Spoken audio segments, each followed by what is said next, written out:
लिखेंगे। सबसे पहले लिखो प्राथमिक आंकड़े और बराबर में लिखो ऐसे आंकड़े जिन्हें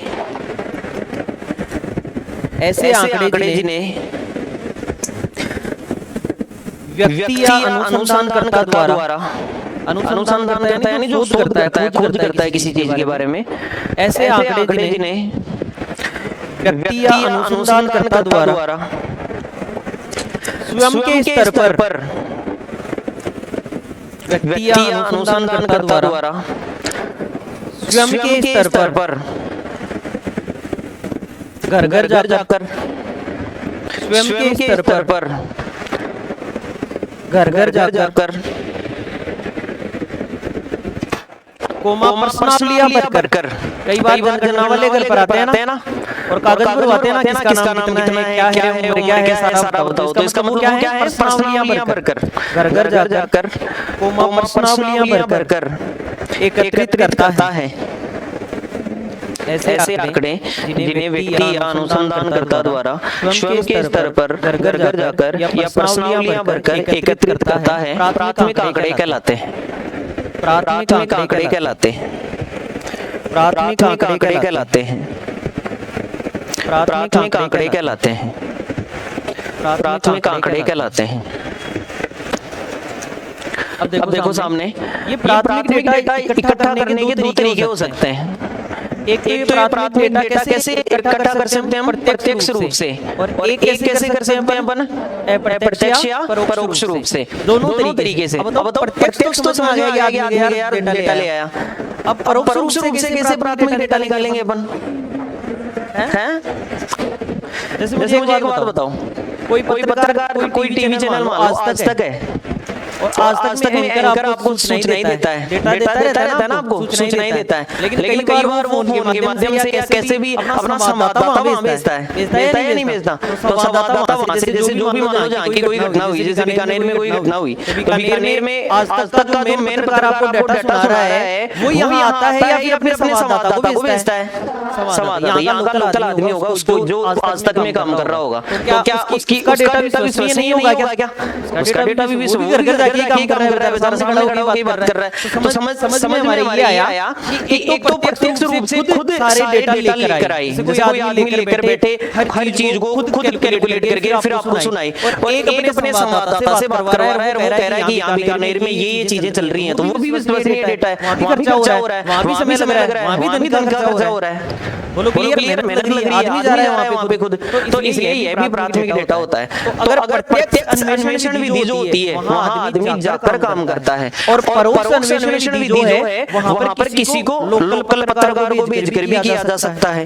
दूसरा तरीका क्या हो सकता है, जैसे कोई गांव है और मान लो किसी को रिजल्ट चाहिए, तो गांव के चौक में एक बड़ा सारा ऐसे फॉर्म लगा दे, लटका दे, बोर्ड लटका दे पूरा, और बोर्ड पर कह दे कि हाँ ठीक है, इसमें जिसको डेटा चाहिए वो डेटा भर दो, जिसका डेटा बराबर आ जाएगा उसको 5-5 लाख रुपए मिलेंगे। तो बताओ फटाफट गांव वाले भाग के भर देंगे या नहीं भरेंगे? लाइन लग जाएगी पूरी नाम लिखने वालों की, और खुद ही अपने नाम लिख देंगे ना। तो इसका मतलब ऐसे ही करके आदमी और प्राथमिक डेटा, क्योंकि डेटा विश्वसनीय होगा। आप अगर जानकारी से सबसे सटीक कर देंगे कि एक भी चीज गलत पाई गई तो 5 लाख रुपए की जगह सामने से ले लिए जाएंगे, तो आदमी गलत करेगा क्या? नहीं। तो अगर आप एकदम पर्टिकुलर वे में अगर गांव में जाके और वहां से डेटा लेना चाहो तो प्रश्नावलियां भरवा के या कोई भी चीज वहां पर क्वेश्चन भरवा के या वहां पर कोई चीज लगा के गांव में जो मेन नोटिस बोर्ड है वहां पे लगा के और वहां से भी डेटा एकत्रित करवा सकते हो अगर सही निर्देश दिए जाएं तो। अब आप ये सोचो कि लोग गलत का क्यों सोचते हो? पॉजिटिव सुना सही भरते, मान लो ऐसा निर्देश आ जाए जैसे आदमी सही भरे, तो ये भी तरीका हो सकता है जो परोक्ष रूप से हो गया। कैसे? आदमी तो एक बार ही गया, वहां जाके पर्ची लगा के आ गया और एक महीने बाद में जाके उस पर्ची को उतार के लेके आ गया, तो इसका मतलब डेटा आ गया हमारे पास। बोलो क्लियर? तो ये प्रत्यक्ष हुआ या परोक्ष हुआ? परोक्ष हुआ। प्रत्यक्ष तो खड़ा हुआ है, जैसे जनगणना वाले जितने भी शिक्षक आपके घर पर आते हैं पूछते भाई चिंटू की उम्र क्या है, कितने साल का हो गया, मिंटू हो गया घर में, ठीक है, तो सारा डेटा ले लेते हैं। इसका मतलब वो प्रत्यक्ष हो गया। और परोक्ष हुआ जिसके अंदर खुद आदमी उपस्थित नहीं रहता, डेटा आ जाता है हमारे पास, और विश्वसनीय यही है। क्लियर है? लिखवा दूं इसमें थोड़ा सा, लिखो प्राथमिक आंकड़े प्रत्यक्ष अन्वेषण, प्राथमिक आंकड़े, प्रत्यक्ष व्यक्तिगत अन्वेषण, ऐसे लिखना, प्रत्यक्ष व्यक्तिगत अन्वेषण या अप्रत्यक्ष अन्वेषण से एकत्रित किए जा सकते हैं। प्राथमिक आंकड़े प्रत्यक्ष व्यक्तिगत अन्वेषण या अप्रत्यक्ष परोक्ष कह सकते हो, अप्रत्यक्ष अन्वेषण से एकत्रित किए जा सकते हैं, एकत्रित किए जा सकते हैं, एकत्रित किए जा सकते।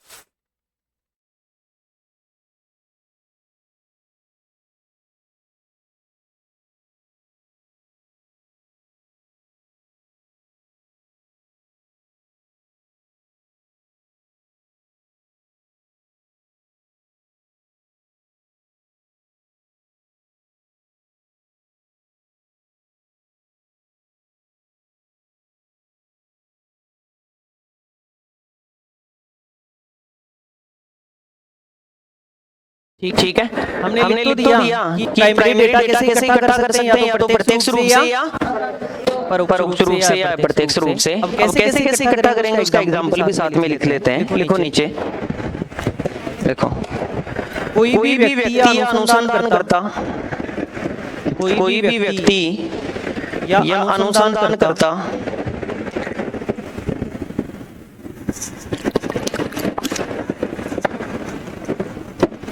स्वयं सीधा संपर्क करके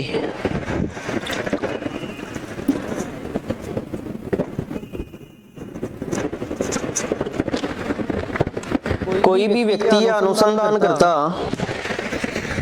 स्वयं सीधा संपर्क करके आंकड़े एकत्रित करता है, स्वयं सीधा संपर्क करके आंकड़े एकत्रित करता है, तो ये कौन सा कहलाएगा?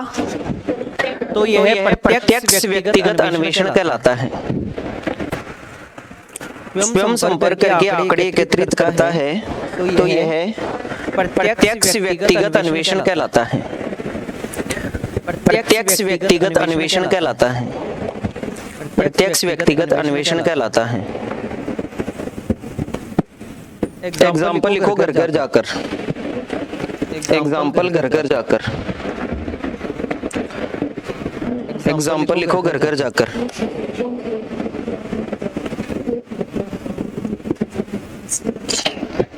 परोक्ष के लिए लिख ले, नीचे वाली लाइन में लिखना,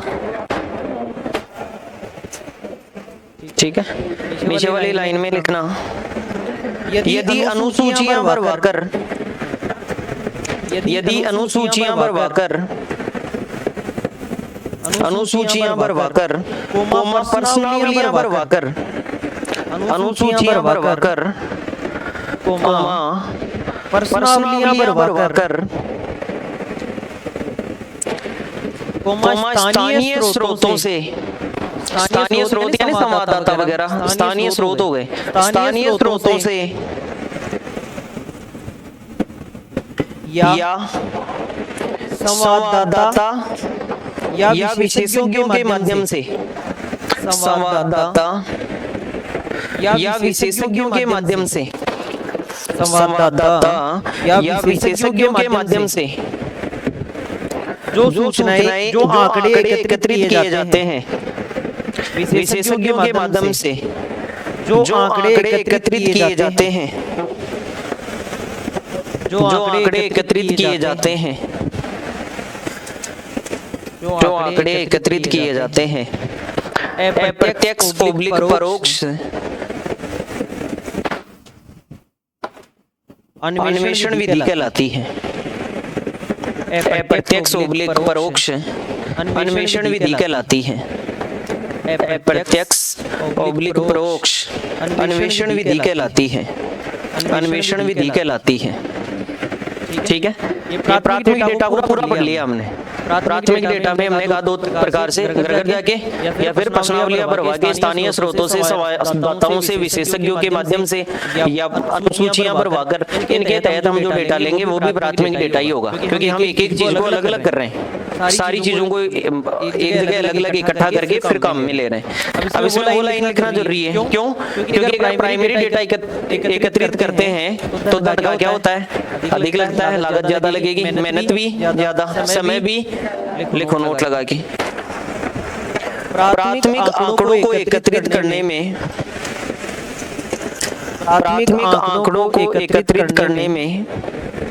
समय को धन तथा श्रम यानी मेहनत। प्राथमिक आंकड़ों को एकत्रित करने में समय धन तथा श्रम अधिक लगती है। समय धन तथा श्रम अधिक लगती है। अधिक लगती है। ये प्राइमरी डेटा हुआ। डेटा तो बाद में पढ़ेंगे, लेकिन डेटा में हमने कौन सा पढ़ा अभी? प्राथमिक। अब कौन सा पढ़ेंगे? द्वितीयक। अब द्वितीयक के बारे में मैंने बता चुका हूँ, फिर एक बार बता देता हूँ। ऐसा डेटा जो पहले से एकत्रित किया जा चुका है। बीकानेर की सारी कोचिंगों का डेटा किसी वेबसाइट पर डाल दिया, केवल हम वहीं से उठा रहे हैं। तो ऐसा डेटा जिसे पहले से ही एकत्रित किया जा चुका है या फिर प्रकाशित किया जा चुका है। प्रकाशित यानी किसी भी चीज में, मान लो संयुक्त राष्ट्र संघ, यूनाइटेड नेशन, वो भी अगर अपनी किसी चीज को प्रकाशित करता है तो वो सबके लिए ओके माना जाता है। तो अगर कोई डेटा पहले से ही प्रकाशित किया जा चुका है या एकत्रित किया जा चुका है, उस पर काम करना ही, या वो डेटा ही क्या कहलाता है? द्वितीयक आंकड़े या गौण आंकड़े कहलाते हैं। इसमें लिखो परिभाषा। ऐसे आंकड़े जिनमें सूचनाएं पहले से ही एकत्रित होती हैं। ऐसे आंकड़े जिनमें सूचनाएं पहले से ही एकत्रित होती हैं। ऐसे आंकड़े जिनमें सूचनाएं पहले से ही एकत्रित होती हैं या पूर्व में प्रकाशित हो चुकी होती है। ऐसे आंकड़े जिनमें सूचनाएं पहले से ही एकत्रित होती हैं या पूर्व में प्रकाशित हो चुकी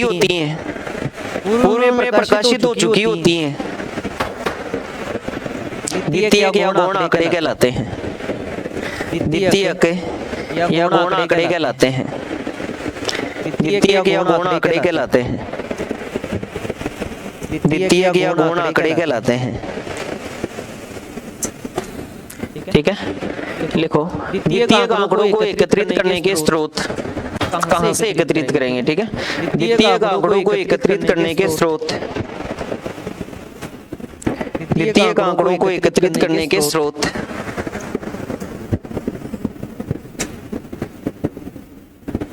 द्वितीयक आंकड़ों को एकत्रित करने के स्रोत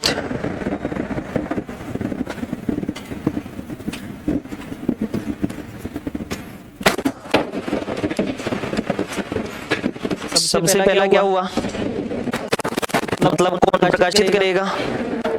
यूएन, यूनाइटेड नेशन, संयुक्त राष्ट्र संघ जो भी प्रकाशित करेगा। पहले से कोरोना आया, कोरोना का जो विश्व स्वास्थ्य संगठन है उसने पहले से ही क्या कर लिया? पूरा डेटा चाइना से उठा लिया। और अगर वो आपके ऊपर चेतावनी जारी करता है तो फिर आप उस पर जो डेटा और काम करते हो वो द्वितीयक आंकड़े कहलाएंगे। समझ गए? प्राथमिक आंकड़े तो संयुक्त राष्ट्र संघ ने उठा लिए, एकत्रित हो गया डेटा। आज आप कोरोना के डेटा के बारे में कुछ भी पढ़ना चाहते हो तो आप जाओगे संयुक्त राष्ट्र संघ की या WHO की वेबसाइट पर, वहां जाके खोलोगे पहला वेरिएंट कौन सा आया था, ओमिक्रॉन कौन सा था, डेल्टा कौन सा था, अल्फा कौन सा था। इस प्रकार से कई प्रकार के वो जो सारी चीजें आप देखोगे वो सारी चीजें अब एकत्रित हो रही हैं या पहले से हो चुकी हैं? पहले से हो चुकी है, उनको प्रकाशित किया जा चुका है पहले से ही। अपने डेटा पर आपने नहीं देखा लेकिन वहां तो है ही पहले से ही, तो प्रकाशित किया जा चुका है। तो अंतर्राष्ट्रीय प्रकाशन से। दूसरा सरकारी प्रकाशन से। सरकारी प्रकाशन यानी गवर्नमेंट अगर जिस चीज को निकाल दे, प्रकाशित कर दे, सरकारी प्रकाशन से।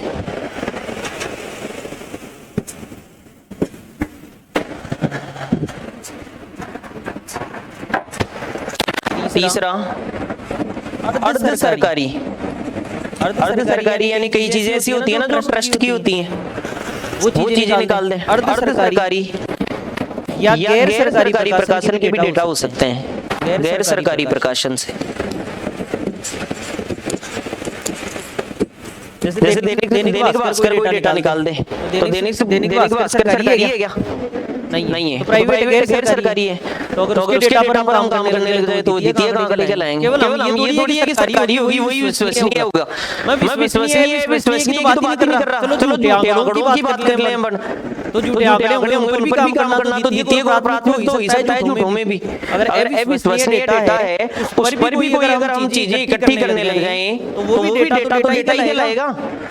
तो इसलिए हम ये नहीं कह रहे कि विश्वसनीय आप कहीं ये विचार करने लग जाओ कि नहीं इन पर विश्वास किया जाएगा, इन पर किया जाएगा, आधे सरकारी है तो किया जाएगा। अविश्वसनीय है तो भी अपनी वेबसाइट पे डाल देगा। तो सूचनाएं पहले से क्या हो गई एकत्रित और पहले से एकत्रित डेटा पर काम करना ही द्वितीय डेटा कहलाता है। समझ गए?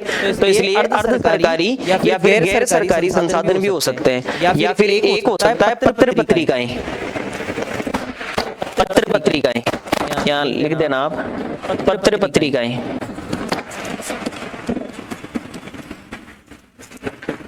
पत्र पत्रिकाएं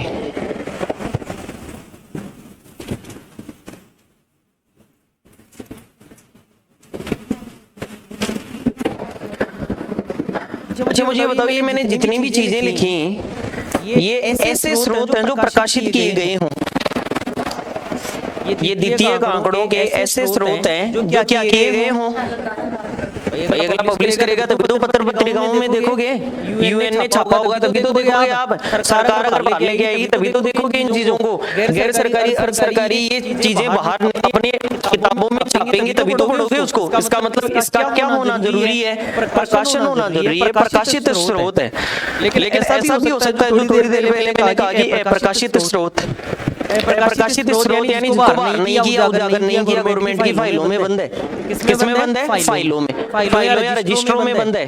तो उस चीज को अप्रकाशित स्रोत कहेंगे। डेटा तो इकट्ठा है गवर्नमेंट के पास। जैसे हाल ही में आपने सुना होगा बिहार के अंदर जातिगत जनगणना करवाई गई थी, करवाई थी ना। बिहार के मुख्यमंत्री कौन है? नीतीश कुमार। कौन है? 20-30 साल से वो नीतीश कुमार ही हैं। इधर आ जाते हैं उधर चले जाते हैं, जिसके साथ गठबंधन। मतलब उनके विधायक कम है एकदम, विधायक उनके पास ज्यादा नहीं है। समस्या ये आती है कि वहां पर तीन पार्टियां हैं, एक तो बीजेपी, एक आरजेडी राष्ट्रीय जनता दल और एक है जेडीयू जनता दल यूनाइटेड। इसके हैं नीतीश कुमार। इन दोनों के पास लगभग 75 विधायक रहते हैं और नीतीश कुमार के पास हर बार रहते हैं 45। अब समस्या ये आती है ना तो ये पूर्ण बहुमत में आता है कभी, ना ये पूर्ण बहुमत माना जाता है जब कुल सदस्य संख्या का आधे से एक ज्यादा आ जाए। तो ना तो आधे से एक ज्यादा इनके पास आ पाती है अकेले के पास, ना इनके पास। पिछले 20-25 साल से यही हो रहा है। इसका मतलब अगर इनको भी सरकार बनानी है तो नीतीश कुमार को साथ लेना पड़ेगा और इनको सरकार बनानी है तो भी नीतीश कुमार को साथ लेना पड़ेगा। विधायक कम किसके हैं? नीतीश कुमार के। अब इन दोनों में आपस में बनती नहीं है। मतलब ये आपस में कभी सरकार नहीं बना सकते। बीजेपी और आरजेडी एकदम कट्टर दुश्मन है एक प्रकार के, तो ये कभी आपस में सरकार नहीं बना सकते। अगर ये सरकार नहीं बना सकते तो किसकी जरूरत पड़ेगी? जेडीयू की, जनता दल यूनाइटेड। नीतीश कुमार कहते हैं बिल्कुल आरजेडी कहेगी आ जाओ हमारे साथ, आपके साथ आ जाएंगे। लेकिन मुख्यमंत्री कौन बनेगा? नीतीश कुमार बनेगा। तो तुरंत नीतीश कुमार मुख्यमंत्री बन जाते हैं। फिर 2.5-3 साल शासन करते हैं, फिर लगता है कि बीजेपी नाराज होगी, योगी बुराई करेगी। तो 2.5-3 साल क्या करेंगे? छोड़ देंगे साथ और इन 43 विधायकों को आकर बीजेपी को कहेंगे बोलो शासन है बिहार में, 2.5 साल से तुम 87 पे कल पड़े हो। बोला बिल्कुल करना है। तो बोला मेरी एक शर्त रहेगी, मुख्यमंत्री कौन बनेगा? नीतीश कुमार बनेगा। तो 2.5 साल मुख्यमंत्री उनके साथ। ऐसा करते हुए उनको 5-6 कार्यकाल हो गए। देख लो 5-5 साल के 4-5 कार्यकाल होना मतलब कितने सालों से मुख्यमंत्री नीतीश कुमार ही है। इन्होंने गजब बात केवल वहां इतनी सी की है कि शराबबंदी कर रखी है। लेकिन जहां जहां शराबबंदी रहती है फिर वहां कठोर कानून लागू करना जरूरी है, क्योंकि फिर मिलावट की शराब बेचना, कई प्रकार के शराब की तस्करी होना, उससे बहुत ज्यादा वहाँ कोई चीज मान लो 100 रुपए की शराब कोई पीता है वहां पर, तो वही चीज आदमी अगर उसको तलब लगी हुई है तो 1000 रुपए देकर भी खरीदेगा। उससे उसके तो कोई फर्क नहीं पड़ेगा, उसका तो स्वास्थ्य खराब होगा। लेकिन जो आदमी कमाई कर रहा था वो दूसरे राज्य से पड़ोसी राज्य राजस्थान से 80 रुपए में बोतल खरीदेगा और उसको कितने में बेचेगा? 1000 रुपए में। तो इसलिए फिर ये जो आबकारी विभाग है इसका काम होता है कि छापा मारना, इसीलिए 2 नंबर का धंधा कहलाता है, जिसमें आदमी जल्दी ही पनपता ही भी है, कठोर धाराएं भी बनाई गई हैं इसीलिए कि ताकि ऐसे राज्य जैसे गुजरात में शराब बंद है, बिहार में शराब बंद है, तो ऐसे कई स्टेट हैं जहाँ पर शराब बंद है, लेकिन वहाँ पर फिर तस्करी चलती है। एक बार तो गुजरात का एक एमएलए था या एक एमपी था, कथित तौर पर हमने सुना था कि उसकी खुद गाड़ी में शराब की बोतलें पाई गई थी बेचने के हिसाब से, क्या खूब सारी। तो इस प्रकार की वाकया होता रहता है। तो ये नीतीश कुमार की बात थी। अब हमने कैसे निकाली ये बातें जातिगत जनगणना के हिसाब से। तो नीतीश कुमार ने क्या करवाया, बिहार में जातिगत जनगणना करवाई। अब जातिगत जनगणना पर ये जब इनके साथ थे तो वो जनगणना चल रही थी, जैसे ही इनके साथ छोड़ के बीजेपी के साथ ये कहने लगे कि उस जातिगत जनगणना की रिपोर्ट को बाहर निकालो। जब तक बाहर नहीं निकाली थी तब तक भी वो सरकार के पास थी, डेटा पूरा इकट्ठा था, कौन सी जाति के कितने लोग हैं, एससी के कितने, एसटी कितने, ओबीसी कितने, जनरल कितने, ये सारी चीजें डेटा पहले से लिखा हुआ था। अगर उसको आज तो प्रकाशित कर दिया गया, बिहार में आज वो चीज बाहर आ गई, वो चीजें राजस्थान और आगे और पूरे भारत में इस चीज की मुहिम चली हुई है कि किस जाति के कितने लोग हैं, कितने दबे कुचले लोग हैं जिनको उठाकर दूरी पर लाया जाए, सामने लाया जाए, मेन स्ट्रीम में लाया जाए। इसलिए तो कुल मिला के कहने का मतलब ये है कि जब वो रिपोर्ट प्रकाशित नहीं हुई थी उससे पहले भी डेटा इकट्ठा था, डेटा इकट्ठा था। इसका मतलब अगर हम उसको यूज करते हैं तो प्राइमरी डेटा है या सेकेंडरी, द्वितीय आंकड़े होंगे। अगर पहले से डेटा है लाना कहां से पड़ेगा, अब वो तो प्रकाशित स्रोत तो है नहीं, कैसे स्रोत हो गए, अप्रकाशित स्रोत हो गए। तो लिखो अप्रकाशित स्रोत, अप्रकाशित स्रोत। पिछला जो हमने लिखा था ना द्वितीय आंकड़ों को एकत्रित करने के स्रोत, तो उसमें नीचे प्रकाशित स्रोत लिखना, ये जो 4 लिखे थे पहले वाले प्रकाशित थे। देखो द्वितीय आंकड़ों को प्रकाशित करने के स्रोत, तो यहाँ प्रकाशित लिख दो ऊपर, ये चारों प्रकाशित थे, ठीक है।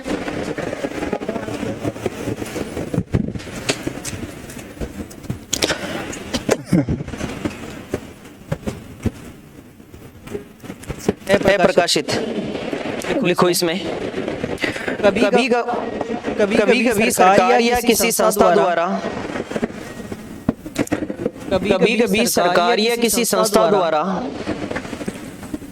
कभी सरकार या किसी संस्था द्वारा किसी महत्वपूर्ण विषय पर आंकड़े एकत्रित किए जाते हैं। कभी सरकार या किसी संस्था द्वारा किसी महत्वपूर्ण विषय पर आंकड़े एकत्रित किए जाते हैं।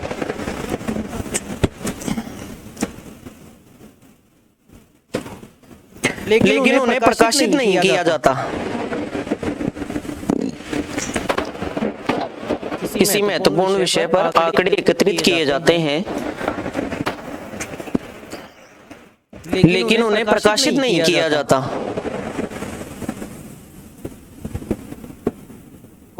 अप्रकाशित स्रोत कहलाते हैं। अप्रकाशित स्रोत कहलाते हैं। अप्रकाशित स्रोत कहलाते हैं। अप्रकाशित स्रोत कहलाते हैं।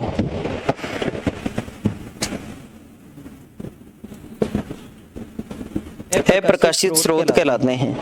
लिखो नीचे, ऐसी सामग्री फाइलों या रजिस्ट्रों से प्राप्त होती है। ऐसी सामग्री फाइलों या रजिस्ट्रों से प्राप्त होती है। ऐसी सामग्री फाइलों या रजिस्ट्रों से प्राप्त होती है। ऐसी सामग्री फाइलों या रजिस्ट्रों से प्राप्त होती है। ऐसी सामग्री फाइलों या रजिस्ट्रों से प्राप्त होती है। ये हमारा बेसिक जो पोर्शन था, अभी थोड़ा सा बेसिक और बचा है, लेकिन एकदम डेटा के बारे में कि किसी भी चीज माध्यमादि का बहुलक जब हम पढ़ेंगे तो सांख्यिकी के अंदर पढ़ेंगे। और सांख्यिकी चालू किससे होती है? आंकड़ों से। और आंकड़े कितने प्रकार के? प्राथमिक और प्राथमिक का दूसरा नाम मौलिक, द्वितीयक का दूसरा नाम जिन्हें घर घर जाकर प्राप्त कर सके वो, और जिन्हें अगर पहले से एकत्रित सूचनाओं पर काम करें तो द्वितीयक। कौन सा ज्यादा खर्चीला होता है? कौन से में ज्यादा समय लगता है? कौन से में श्रम अधिक लगती है? प्राथमिक में। द्वितीयक ज्यादा इजी होते हैं। लेकिन प्राथमिक को भी दो प्रकार के तरीके से बांट दिया गया है, एक तो प्रत्यक्ष तरीके से और एक परोक्ष तरीके से। प्रत्यक्ष से कैसे लाएंगे? घर घर जाकर और वहाँ प्रश्नावलियां भरवा कर, ठीक है, तुरंत बैठ के वहाँ पे। और परोक्ष विधि कौन सी होगी? अनुसूचियां भरवाकर, प्रश्नावलियां भरवाकर, संवाददाताओं से, स्थानीय स्रोतों से, कहीं ना कहीं स्थानीय स्रोतों से, व्यक्तिगत, कई बार कई न्यूज चैनल वाले बात नहीं करते वहाँ के लोगों के कि यहाँ किसकी हवा बन रही है, बताना कौन एमएलए बनेगा, कौन एमपी बनेगा, तो वहाँ के स्थानीय स्रोतों से भी तो काम किया जाता है कि किसकी सरकार आएगी। तो ऐसा स्थानीय स्रोतों से या फिर विशेषज्ञों के द्वारा, जैसे कोई विशेषज्ञ किसी भी चीज का किसी फील्ड में अगर बहुत अच्छा टेक्निकल व्यक्ति है तो उसके द्वारा भी राय ली जाती है, उसको पता रहता है कि हाँ पूरे गांव में किसी गांव में कोई ऐसा आदमी है जिसको घर घर का पता है, तो फिर वो विशेषज्ञ हो गया, वो बता देगा हर चीज को, ठीक है। तो उसके ऊपर भी काम किया जा सकता है, उसके आधार पर भी। तो ये प्रत्यक्ष और अप्रत्यक्ष हो गए। फिर हमने द्वितीयक आंकड़े, वो आंकड़े जो पहले से सूचनाएं इकट्ठी कर ली हमने, बस उन्हें या तो प्रकाशित कर दी या नहीं की गई होंगी, लेकिन इकट्ठी तो कर ली सूचनाएं, इकट्ठी हो गई। इसका मतलब वो कैसे हो गए, डेटा कैसे हो गया, द्वितीय सेकेंडरी डेटा हो गया। लेकिन अगर प्रकाशित स्रोत देखें, ये दो प्रकार के होते हैं, एक तो प्रकाशित किया गया और एक प्रकाशित नहीं किया। प्रकाशित किसके द्वारा किया जा सकता है? अंतर्राष्ट्रीय प्रकाशन से, यूएन, संयुक्त राष्ट्र संघ, WHO, जो अंतर्राष्ट्रीय संस्थाएं हैं, कोई भी प्रकाशित कर दे वो सारी मानी जाएंगी। सरकारी प्रकाशन से गवर्नमेंट हमारी नीति आयोग कर दे, एनसीआरबी कर दे, इनकम टैक्स कर दे, सीबीआई कह दे हमारे पास इतने केस आए हैं, उनके बारे में तहकीकात करना, या कोई भी हमारा जो सरकारी विभाग है, रेलवे कहते कि हमारे पास ये चीजें हैं, उनके बारे में कोई डेटा को इकट्ठा करके उस पर क्वेश्चन बनाना, ये सारी चीजें सरकारी प्रकाशन से आ जाएंगी। लेकिन अर्ध सरकारी या गैर सरकारी, जैसे कोई ट्रस्ट की कोई चीज चल रही है, ट्रस्ट का मतलब उसमें कई बार आपने देखा होगा ना, कई ऐसी चीजें चलती हैं जिनमें सरकार भी पैसा देती है, स्थानीय लोग भी पैसा देते हैं, उसे ट्रस्ट की चीज बोला जाता है। कई ऐसी कॉलेजें भी बनी हुई रहती हैं जगह जगह, जो ट्रस्ट की होती है, आधी सरकारी, तो उनके द्वारा प्रकाशन का डेटा भी द्वितीयक डेटा माना जाएगा। और गैर सरकारी जैसे दैनिक भास्कर, राजस्थान पत्रिका या कोई भी पत्रिका या कोई मैगजीन या खुद की प्रकाशन, जैसे आपका फोकस फाउंडेशन के नाम से मान लो कोई प्रकाशन चला दें, अब वो गैर सरकारी हो गया, सरकारी थोड़ी है, तो गैर सरकारी, लेकिन उसका डेटा भी काम में लेना, यह भी हमारा द्वितीयक डेटा, सेकेंडरी डेटा, गौण आंकड़े कहलाएंगे। फिर मैंने कहा ये तो प्रकाशित स्रोत हो गए, कुछ ऐसे स्रोत होंगे जो प्रकाशित नहीं किए गए लेकिन डेटा इकट्ठा कर लिया, जैसे कोई भी सूचना, बिहार का ये एग्जांपल है जातिगत जनगणना के बारे में, कुछ और भी चीजें, जैसे महिलाओं को हाल ही में संसद के अंदर 33% की जगह 50% देने की घोषणा कर दी, लेकिन कब से लागू करेंगे? उन्होंने कहा था 2028 के बाद में, आगे वाले अगले चुनाव के बाद में लागू करेंगे। तो उसका पूरा डेटा बाहर नहीं लाया गया, इसका मतलब प्रकाशित नहीं किया, प्रकाशित नहीं किया तो प्रकाशित स्रोत हो गए। अगर उन्हें उस डाटा तक हमें पहुंचना है तो हमें फाइलों तक भी पहुंचना पड़ेगा और सरकार के रजिस्टरों तक पहुंचना पड़ेगा, उनमें डेटा है, बाहर नहीं है, वो बाहर नहीं मिलेगा। क्लियर है क्या? आज के लिए हम इतना ही करेंगे, बाकी कल करेंगे, ठीक है।